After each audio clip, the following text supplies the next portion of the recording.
करे समस्या का समाधान। नमस्कार, आदाब, सत श्री अकाल मित्रों, स्वागत है एक बार पुनः आप सभी का समाधान कार्यक्रम में।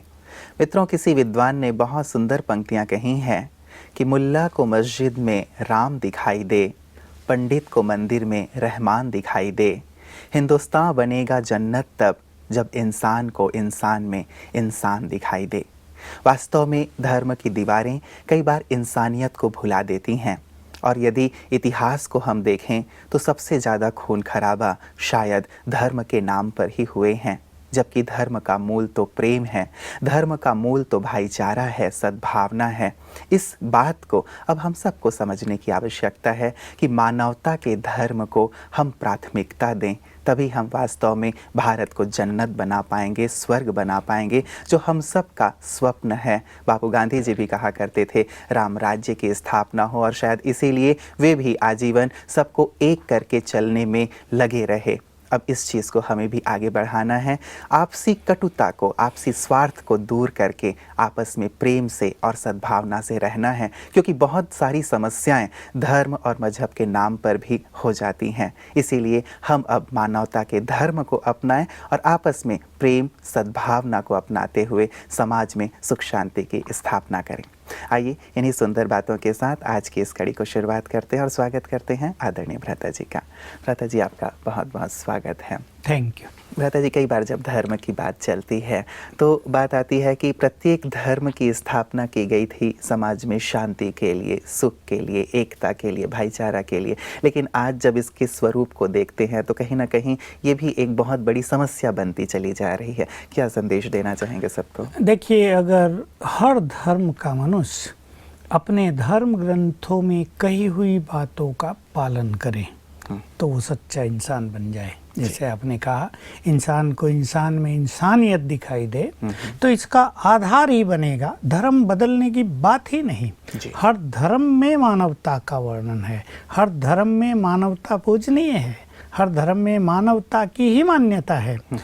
तो जो कुछ भी धर्म ग्रंथों में, होली बुक्स में कहा गया है, उसको अगर मनुष्य अपने जीवन में ले आए तो हर धर्म एक आदर्श की स्थिति पर पहुंच सकता है। धर्म पर मनुष्य को गर्व होगा, और धर्म खून खराबा करने वाला नहीं, प्रेम, सद्भावना, अपनापन, बिल्कुल एक सारे संसार को परिवार बनाने वाला हो जाएगा धर्म। और ये जो तेरा धर्म, मेरा धर्म बड़ा, तेरा धर्म छोटा, मेरा धर्म ही सत्य है, तेरा धर्म झूठा है, ये जो हर एक धर्म की मान्यताएं हो गई हैं, जो वास्तव में गलत हैं। धर्म कोई भी बड़ा छोटा नहीं होता। धर्म का तो अर्थ ही है जो मनुष्य को श्रेष्ठ धारणाएं सिखाए, वो धर्म जो हिंसा सिखाए, वो धर्म जो मानवता के विपरीत ले जाए, वो तो वास्तव में धर्म है ही नहीं, वो तो अधर्म हो गया। तो धर्म वालों के लिए यही संदेश है कि धर्म में अध्यात्म का समावेश करें, और अध्यात्म का अर्थ है सभी आत्माएं हैं, रूहें हैं, और सब एक रूहानी बाप की संतान है, परम पिता की संतान है। तो ये भगवान का एक सुंदर परिवार है सारा संसार। ये भावना अपने अंदर जागृत करें तो देखिए, धर्म जिसके लिए कहावत है रिलीजन इज माइट, धर्म में शक्ति आ जाएगी। धर्म हर व्यक्ति को शक्ति प्रदान करने लगेगा। धर्म के मार्ग पर चलने से ये जो हमारे सब मंदिर, मस्जिद, गुरुद्वारे और चर्चिज हैं, ये ऐसे आदर्श स्थान बन जाएंगे कि यहाँ जाते ही मनुष्य का चित्त शांत हो जाए, उसकी भावनाएं शुद्ध हो जाएं, उसमें मानवता का संचार होने लगे। और ये होगा जब हर मनुष्य धर्म का स्वरूप बन जाएगा। तो भ्राता जी, आज की मेल्स की ओर मैं आपको लिए चलता हूँ, जो हमारे पास मेल आए हैं। ये पहला जो हमारे पास भ्राता जी मेल आया हुआ है, ये हमें रामू क्षेत्री जी लिखते हैं और ये कहते हैं, ओम शांति, I need your help. My mother is a cancer patient and we have no money for her treatment. I have no job. My family is under huge debt. I feel like to commit suicide. Please help. एक बहुत बड़ी समस्या। हाँ, बहुत बड़ी समस्या है। Cancer अपने में ही बहुत बड़ी समस्या है। फिर धन का अभाव दूसरी बड़ी समस्या है। यही सुसाइड कर लेंगे तो बाकी सब का क्या हाल होगा? तो नहीं, हिम्मत से काम लेंगे।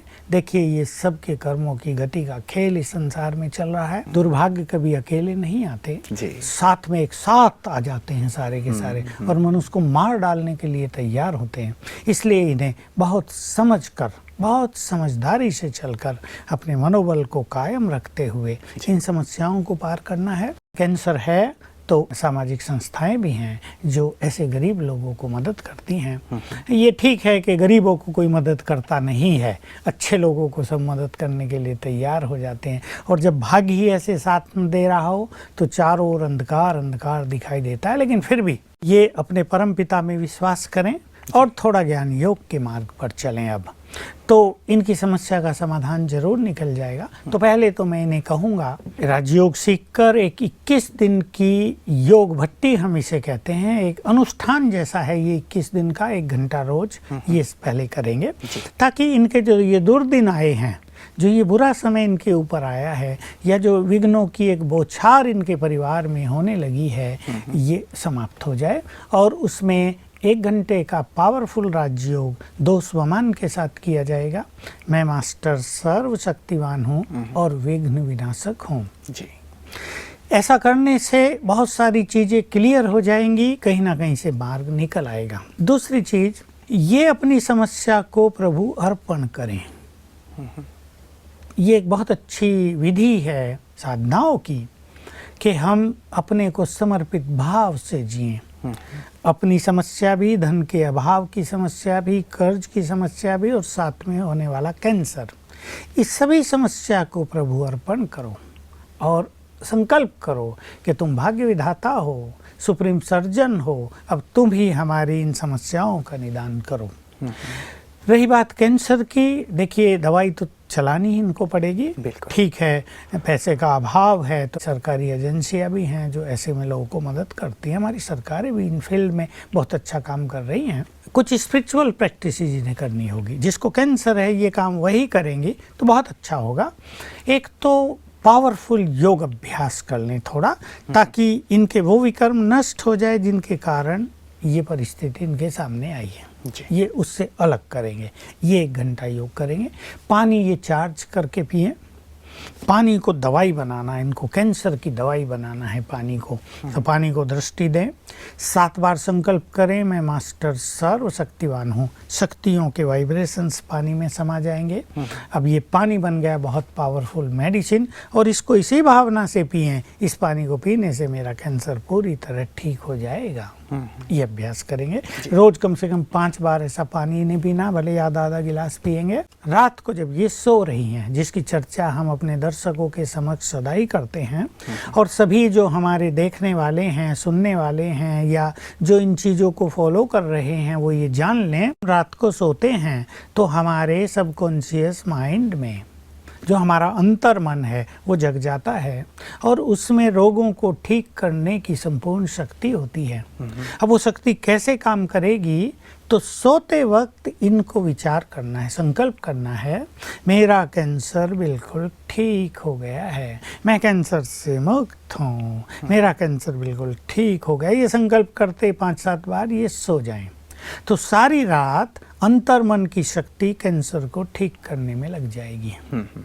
और साथ में उन लोगों को भी ये वाइब्रेशंस टच करेंगे जिनसे इन्हें मदद चाहिए, वो इनके प्रति पॉजिटिव हो जाएंगे। डॉक्टर्स अच्छी इनकी केयर करेंगे और इनको हर तरह से मदद मिलेगी। जो आपके घर में कैंसर पेशेंट है उसको भी जीवन दान देना है, और अपने को भी अच्छा जीवन दान देकर यही समझ लें कि मुझे अपने को भी जीवन दान देना है, और हर परिस्थिति का साहसपूर्वक सामना करना है, मुझे घबराना नहीं है।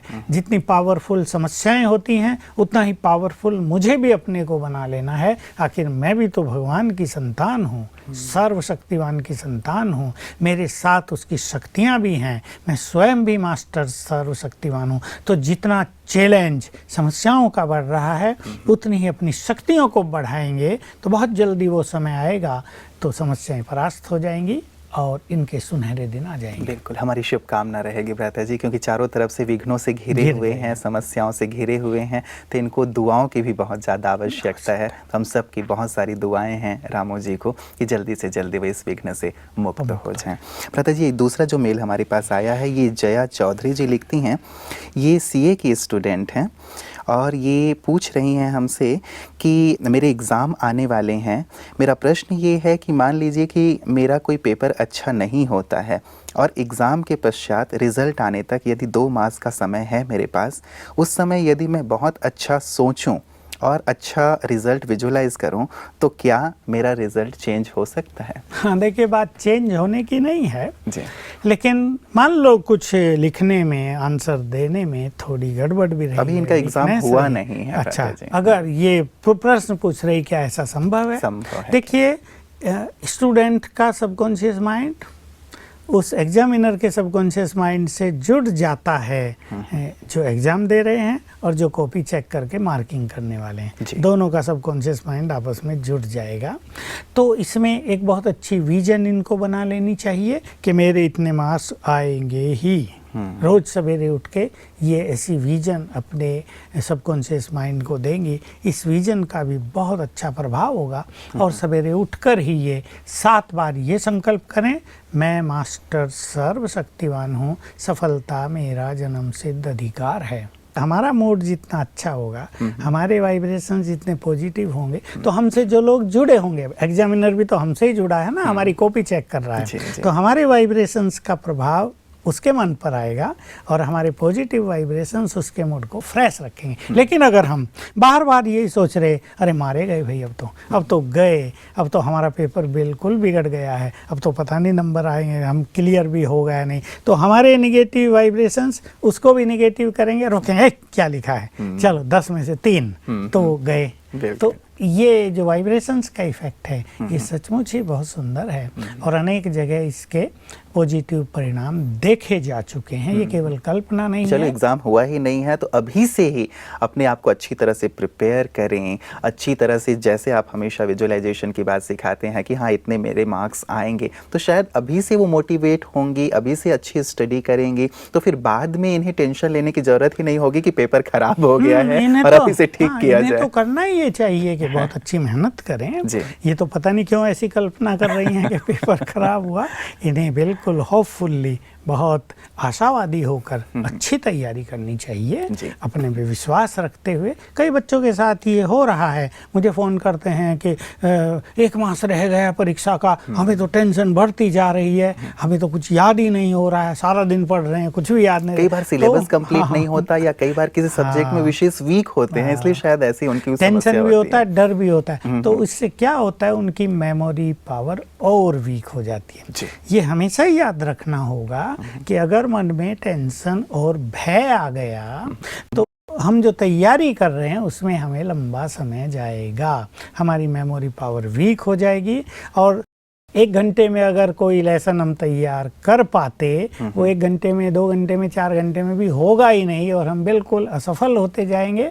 इसलिए अगर आपके पास 15 दिन भी बचे हैं तो ये जान कर के 15 दिन हैं और ये एनफ टाइम है, ये बहुत समय। 15 दिन माना कितने घंटे हो गए हैं, तो 400 घंटे हो जाएंगे लगभग 15 दिन में। तो हमें घबराना नहीं है, बहुत अच्छी सहज भाव से अपने मन को शांत रखते हुए तैयारी करते रहें, बहुत खुशी और उमंग के साथ, बहुत आशावादिता के साथ कि बहुत अच्छा परफॉर्मेंस होगा, सब कुछ अच्छा होगा। तो देखिए, इनकी बौद्धिक शक्ति बढ़ेगी और भय न होने से एग्जाम भी बहुत अच्छा होगा। बिल्कुल, और कई बार भय के कारण ही सब चीज़ें बिगड़ जाती हैं, जैसे आप कह रहे हैं कि समय भी नष्ट हो जाएगा, एग्जामिनेशन हॉल में जा कर के भी वो जो याद होगा वो भी वो भूल जाएंगे। इसलिए पूरे विश्वास के साथ दें। हमारी शुभकामना रहेगी जया जी को कि अच्छे से अच्छे अपने सीए के एग्ज़ाम को क्लियर करें और बहुत अच्छा आगे बढ़ें। राधा जी, ये अगला हमारे पास SMS आया हुआ है। ये कहते हैं कि ओम शांति, मेरा नाम नेहा है, मैं पंजाब से हूँ और मैं ज्ञान में 4 साल से चल रही हूँ।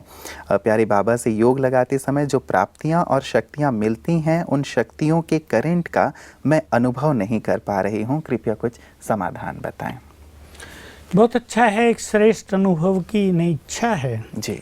4 साल से ये राजयोग का अभ्यास भी कर रहे हैं, लेकिन बच्चे क्या है कि थोड़ा कम अभ्यास कर पाते हैं। सवेरे शाम थोड़ा सिंसियरली आधा घंटा तो अवश्य योग का अभ्यास करना चाहिए। दूसरा, ये जो ईश्वरीय वाइब्रेशंस आने की अनुभूति कईयों को नहीं होती, उसके कुछ थोड़े से कारण हो जाते हैं। या तो मनुष्य का सारा दिन अच्छा न बीते, थोड़ा बहुत संघर्ष हो गया हो, मन कहीं विचलित हो गया हो, कभी क्रोध आ गया हो, या व्यर्थ में ज़्यादा समय बीत गया हो, व्यर्थ सुन ली हो किसी की बातें, व्यर्थ चिंतन ज़्यादा चल गया हो, पर चिंतन हो गया हो, तो इससे हमारी बुद्धि में बहुत सारी गंदगी आ जाती है, वो क्लीन नहीं रहती। किसी भी तरह की जब इम्प्योरिटी हमारी बुद्धि में आएगी तो वो जैसे परमात्मा वाइब्रेशंस को रेजिस्ट करने लगती है, रोकने लगती है। और एक बात ये है कि कई जो बच्चे हैं, युवक हैं, वो सवेरे तो नहीं उठ पाते हैं, उन्हें तो नींद ज़्यादा चाहिए। उन्हें कहो कि 4 बजे उठो तो भारी भी लगता है, तो कभी कभी 4 बजे उठने पर उन्हें नींद भी आती है। अच्छा, अब 4 बजे नहीं उठे, मान लो कि 6 बजे उठे तो गिल्टी फीलिंग, अरे 6 बज गए, अब तो योग क्या करना है। तो फिर योग का जो रस मिलना चाहिए वो भी नहीं मिल पाता। लेकिन अगर किसी युवक से सवेरे का टाइम ऐसा अच्छा व्यतीत नहीं होता तो इवनिंग टाइम बहुत सुंदर होता है। 6 से 8 के बीच वो आधा घंटा पौना घंटा चुन लें, इस टाइम मन भी थोड़ा फ्रेश होता है। और ये भी ध्यान रखना चाहिए कि सारा दिन अच्छी स्थिति में बीतने वाले का ही योग बहुत अच्छा होगा। जिन्होंने सारा दिन अपना बाह्य मुक्ता में बिताया हो, सारा दिन व्यर्थ की बातों में बिताया हो, तो जब वो योग अभ्यास करेंगे तो जबरदस्ती एकाग्रता करेंगे और उससे उन्हें वास्तविक सुख की अनुभूति नहीं होगी। इसलिए सारा दिन बीच बीच में 2 छोटे अभ्यास करते रहने चाहिए कर्म में ही। मैं आत्मा हूँ, इस देह में अवतरित हुई हूँ, मैं यहाँ बैठी हूँ, बस मैं आत्मा हूँ, ये मेरा शरीर है, मैं इससे अलग हूँ। छोटा सा अभ्यास है, इससे बहुत सारे व्यर्थ संकल्प शांत रहेंगे। हमें ऐसा होगा जैसे किसी व्यक्ति को हर घंटे एक शक्ति का इंजेक्शन लगा दिया जाए तो बॉडी कैसा एनर्जेटिक रहेगा। हर घंटे लगाया नहीं जाता, पर एक उदाहरण दे रहा हूँ। तो ये ऐसा हो गया बॉडीलेस स्थिति का अभ्यास करना, जैसे हर घंटे आत्मा को एक इंजेक्शन लग गया एनर्जी का और हम बहुत फ्रेश रहेंगे। फिर जब योग अभ्यास करें तो पहले अपने को देह से बिल्कुल न्यारा करें, बिल्कुल फीलिंग होने लगे मैं आत्मा अलग, ये देह अलग, ताकि मन एक आनंद की स्थिति में आ जाए। देखिए, मन जैसी स्थिति में आएगा, परमात्मा से वैसे ही वाइब्रेशंस की अनुभूति होगी। हमने मन को बहुत प्रसन्न कर लिया तो खुशी के वाइब्रेशंस आएंगे। हमने मन को बहुत शांत कर दिया तो ऊपर से शांति के वाइब्रेशंस आएंगे। हमने मन को शक्तिशाली स्थिति में ला दिया तो ऊपर से शक्तियों की तरंगे आएंगी। तो पहले अपने को देह से न्यारा फील करेंगे। फिर 2 अभ्यास हैं, चाहे तो यहीं से सर्वशक्तिवान को विजुअलाइज करें, उसको देखें और फील करें उसकी किरणें मुझ पर पड़ रही हैं, एक अभ्यास। या अभ्यास करें मैं आत्मा यहाँ नहीं वहाँ परम धाम में परमपिता के पास हूँ, उसके वाइब्रेशंस मुझ पर पड़ रहे हैं। जिसको जो सरल लगे वो वैसा करे। तो लेकिन इनको ज़रूरत रहेगी थोड़ा ज़्यादा अभ्यास करने की। बहुत अच्छा रहेगा कि हर घंटे में एक बार 1 मिनट के लिए ये ऐसा अभ्यास कर लें तो परमात्मा वाइब्रेशंस की इनको सहज अनुभूति होगी। नागपुर से ये कहती हैं कि लगभग 5 वर्षों से हम लोग ईश्वरीय विश्वविद्यालय के साथ जुड़े हुए हैं और नाना जी ने जैसे ही देह का त्याग किया वैसे ही हमारी नानी जी जो हैं मामा जी और मामी जी के पास रहने लगी हैं। और नानी जी को जो भी नाना जी की तरफ से वो मिलता है पेंशन, वो सब हमारी मामा जी ही रख लेते हैं। उनके जो भी ऑर्नामेंट्स थे वो सब हमारी मामी जी ने रख लिए हैं। खैर, इसकी हमें कोई परवाह नहीं, लेकिन वो उनके स्वास्थ्य का ध्यान नहीं रख रहे हैं। अब नानी जी लगभग सब चीज़ें भूलती जा रही हैं और तबीयत भी उनकी ख़राब रहती है, लेकिन प्रॉपर उन्हें ट्रीटमेंट हमारे मामा जी और मामी जी नहीं दे रहे हैं, उन्हें लोगों से मिलने भी नहीं देते हैं। तो इससे मेरी जो मम्मी हैं उनको बहुत ज़्यादा चिंतन चलता रहता है। तो 2 प्रश्न इन्होंने किए हैं। पहला ये कि जो प्रभाव उनके ऊपर है, जो उनकी बुद्धि जो है काम नहीं कर रही है या ब्रेन वीक होता जा रहा है, उससे वो मुक्त हों और ठीक हो जाएं। और दूसरा ये कि इनके जो मामा जी और मामी जी का जो नेचर है जो नानी जी के लिए लिए उसमें परिवर्तन आए, वो उन्हें मिलने दें सभी से। तो इसके लिए राजयोग का अभ्यास पूछा। बड़ी आयु में भी मनुष्य किसी का एक सहारा तो चाहता है ना, और पति की मृत्यु, बुजुर्ग व्यक्ति चाहे वो 75 साल की हो या 80 साल की हो, उसके लिए एक भारी अटैक जैसा होता है। यहाँ से हुआ होगा निश्चित रूप से इन्हें हल्का हल्का डिप्रेशन। और आजकल बच्चे तो कैसे हैं सब जानते हैं, अपने बुजुर्ग माँ बाप की बहुत केयर तो लोग नहीं करते। उन्हें तो उनके जेवर मिल गए, माल खजाना मिल गया, चाहिए तो उन्हें ये था कि जब उनकी संपत्ति इनको मिल गई तो थोड़ी उनकी केयर भी करें। लेकिन आजकल समय बदल चुका है, ये कलयुग का अंतिम समय चल रहा है। इसमें बुजुर्गों को इस तरह सम्मान देना और ध्यान रखना कोई नहीं करता है। लेकिन इन्हें एक बात मैं थोड़ी कहना चाहूँगा जो थोड़ी कड़वी लग सकती है हमारे दर्शकों को, कि ये इनके द्वारा बहुत बड़ा पाप हो रहा है। और इन्हें जानना चाहिए जो व्यवहार ये अपनी माँ से कर रहे हैं वही व्यवहार इनके बच्चे इनसे भी करेंगे। ये कर्मों की गति ही ऐसी है, इससे कोई बच नहीं सकेगा। ये उन दिनों की कल्पना करें जब इनसे भी ऐसा ही व्यवहार होगा, तो ऐसा सोचकर मनुष्य को पुण्य करनी चाहिए। हम किसी को दे ही क्या सकते हैं भला, थोड़ा प्यार दे देना, थोड़ा अपनापन दे देना, थोड़ा लोगों को खुला कर देना। अब वो ऐसा तो नहीं कि भाई कोई बहुत बड़ी बिजनेसमैन है आपको धोखा दे देगी या कुछ उससे आपको नुकसान हो सकता है, और कोई बहुत बड़ी अपेक्षा भी नहीं उसको कुछ नहीं होगी। हाय हेलो होगी, लोग बात करेंगे, वो खुश होगी, अपनी एक बात किसी को कह देगी, मन हल्का हो जाएगा। अब बात रही इनकी, क्योंकि वो इनकी माँ है, तो एक बच्ची जो माँ से बहुत प्यार रखती है, आजकल देखिए यही हो गया, लोग तो लड़के पैदा करना चाहते हैं, लड़कियों से नफरत करते हैं, पर फाइनली ये देखने में आता है कि लड़कियां ही काम आती हैं, लड़कियां ही माँ बाप की केयर करती हैं, लड़के तो उन्हें दुत्कार देते हैं, उनका अपमान कर देते हैं। तो बहुत अच्छा ये उनके लिए एक आधा घंटा रोज योग अभ्यास कर दें, ताकि इनकी माँ को, यानी जो बच्ची बात कर रही है उसकी नानी को, बहुत अच्छे वाइब्रेशंस मिलने लगे। कि वाइब्रेशंस का जो इफ़ेक्ट है किसी के भी ब्रेन पर बहुत सुंदर होता है।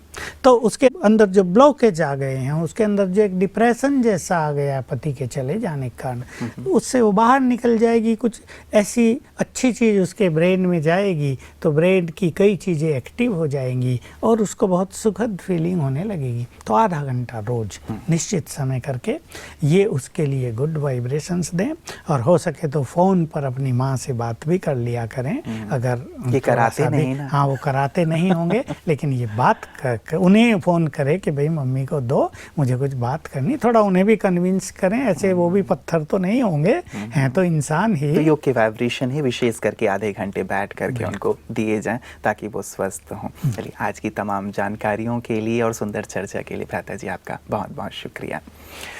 मित्रों, माता पिता सचमुच इस संसार में, इस धरा पर हमारे लिए चैतन्य रूप में भगवान के तुल्य हैं, क्योंकि जिन्होंने हमें जन्म दिया है, जिन्होंने हमें पाला पोसा है, जिन्होंने हमें इस लायक बनाया है कि आज हम संसार को देख पा रहे हैं, संसार का सुख भोग पा रहे हैं।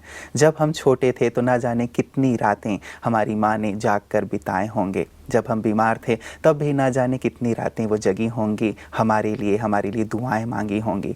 आज जब वो ऐसे समय पे हैं जबकि उन्हें हमारी आवश्यकता है, तो हम उनका साथ ना छोड़ें, बल्कि जी जान से उनकी सेवा करें ताकि उनकी दुआएं हमें प्राप्त हो सके। और भ्राता जी जैसे कह रहे थे कि संसार का नियम ही है कि जो चीज़ हम करते हैं दूसरों के साथ, वही चीज़ हमें भी प्राप्त होती है। जरा कल्पना करें कि यदि हमारे भी बच्चे जब हम बूढ़े हो जाएं तो हमारे साथ ऐसा करेंगे तो हमें कैसा लगेगा। इसीलिए अपने हृदय को टटोलें, कहीं भी उसमें कठोरता ना आने दें, लेकिन उसे उस माता पिता के लिए अवश्य ही प्रेम से परिपूर्ण करें जिन्होंने आपको प्यार से पाला पोसा है। कुछ सुंदर पंक्तियाँ किसी कवि ने कही हैं कि ऊपर जिसका अंत नहीं उसे आसमान कहते हैं, और इस जहां में जिसका अंत नहीं उसे माँ कहते हैं। तो माँ से बड़ा तो और कोई होता ही नहीं है। आज यदि आप उनकी सेवा करते हैं तो निश्चित रूप से उनका आशीष आपको जीवन में बहुत आगे बढ़ाएगा। तो हम यही चाहेंगे कि आप अपने माता पिता की दिल से सेवा करें, उन्हें प्यार दें, उन्हें सम्मान दें, उन्हें वो सब चीज़ें दें जो चीज़ें वो चाहते हैं, ताकि उनकी दुआओं के आप पात्र बन सकें। समाधान में आज के लिए इतना ही, दीजिए इजाज़त। नमस्कार।